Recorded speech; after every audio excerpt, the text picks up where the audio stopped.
আজ আমি উচ্চ মাধ্যমিক থার্ড সেমিস্টার সংস্কৃত পুরাণের সংক্ষিপ্ত পরিচয় নিয়ে আলোচনা করব।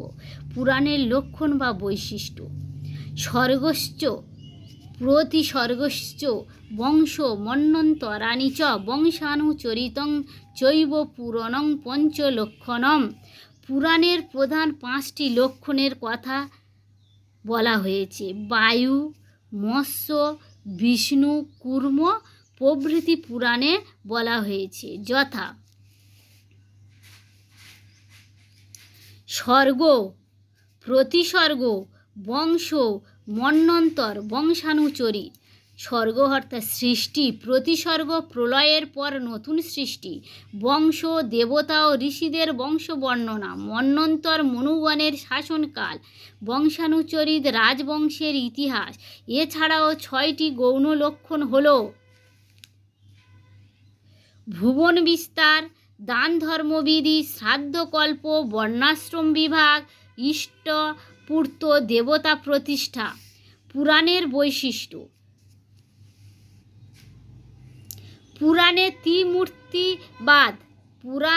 ত্রিমূর্তিবাদ বা ব্রহ্মা, বিষ্ণু ও মহেশ্বর এই 3 দেবতার উপাসনার উপর জোর দেওয়া হয়েছে। পৌরাণিক ধর্মে বৈদিক যাগযজ্ঞের ও যজ্ঞে পশু বলি প্রথার বিরোধিতা করা হয়েছে। পুরাণকে বেদের অনুগামী বলা হয়। পুরাণ হলো বেদের পরিপূরক। পুরাণকে পঞ্চম বেদ বলা হয়। দেবর্ষি নারদ ছান্দোগ্য উপনিষদে পুরাণকে পঞ্চম বেদ বলেছেন।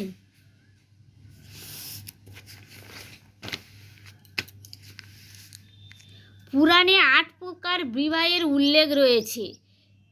ব্রাহ্ম, দৈব, আর্য, প্রাজাপত্য, গান্ধর্ব, রাক্ষস, অসুর এবং পিশাচ। বিষয়বস্তু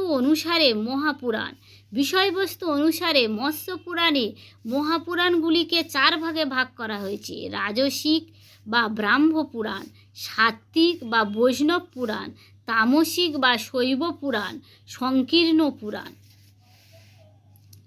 রাজসিক বা ব্রাহ্ম পুরাণ, এখানে ব্রহ্মার প্রাধান্য স্বীকৃত হয়েছে। এখানে রজগুণের প্রাধান্য রয়েছে। এই বিভাগের অন্তর্গত পুরাণগুলি হল ব্রহ্ম, ব্রহ্মাণ্ড, ব্রহ্মবৈবর্ত, মার্কণ্ডেয়, ভবিষ্য এবং বামন পুরাণ। সাত্ত্বিক বা বৈষ্ণব পুরাণ, এখানে বিষ্ণুর প্রাধান্য স্বীকৃত হয়েছে। এখানে সত্যগুণের প্রাধান্য রয়েছে। এই বিভাগের অন্তর্গত পুরাণগুলি হল ভাগবত, নারদ, গরুড়, পদ্ম, বরাহ, বিষ্ণু পুরাণ। তামসিক বা শৈব পুরাণ, এখানে শিবের প্রাধান্য স্বীকৃত হয়েছে। এখানে তমগুণের প্রাধান্য রয়েছে। এই বিভাগের অন্তর্গত পুরাণগুলি হল শৈব, লিঙ্গ, স্কন্দ, অগ্নি, মৎস্য, কূর্ম পুরাণ। সংকীর্ণ পুরাণ, এখানে সরস্বতী ও পিতৃগণের মাহাত্ম্য কীর্তিত হয়েছে।